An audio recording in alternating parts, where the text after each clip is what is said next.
आपण पाहत आहात RP न्यूज।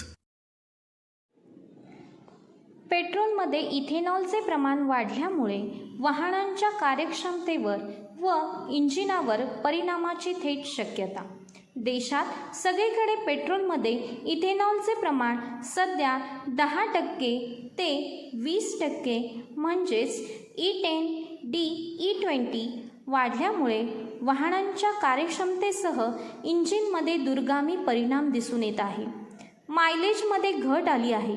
इथेनॉलची ऊर्जा घनता पेट्रोलपेक्षा कमी असल्याने इंजिन जास्त जळते। परिणामी वाहनांचे मायलेज 3% ते 6% कमी झाले आहे। इथेनॉल हवेतील ओलावा, पाणी शोषून घेते, त्यामुळे जुन्या वाहनांच्या इंधन टाकीमध्ये तसेच अनेक स्पेअरना गंज वाढले आहेत। रबर पार्ट गॅस्केट लवकर खराब होतात। 2023 पूर्वी तयार झालेली वाहने E10 साठी तयार केली गेली, पण आता अशा वाहनात E20 पेट्रोल वापरल्याने इंजिन वेळ अधिक खराब होण्याची शक्यता अधिक असल्याचे बोलले जात आहे। देशातील वाहन बनवणाऱ्या कंपन्यांनी नवीन वाहनांचे तंत्रज्ञान E20 सुसंगत इंजिनसह येत असले तरी वापरात असणाऱ्या गाड्यांचे काय, हा प्रश्न सध्या तरी अनुत्तरित आहे। सध्या शहरासह ग्रामीण भागात 4 चाकी वाहनांची वाढणारी संख्या लक्षणीय आहे।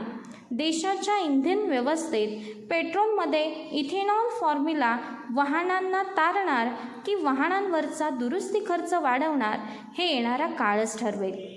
E20 इंधनामुळे प्रदूषणात मोठी घट होईल। यामुळे हवेची गुणवत्ता वाढली जाईल।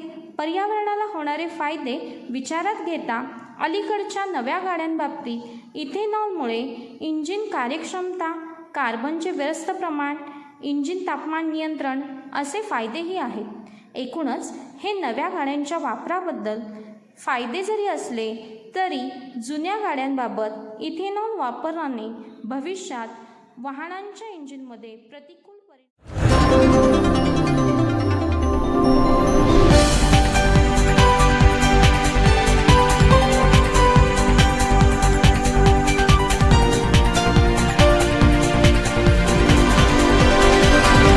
आपण पाहत आहात RP न्यूज। बातमी मनातली, बातमी तळागाळातली।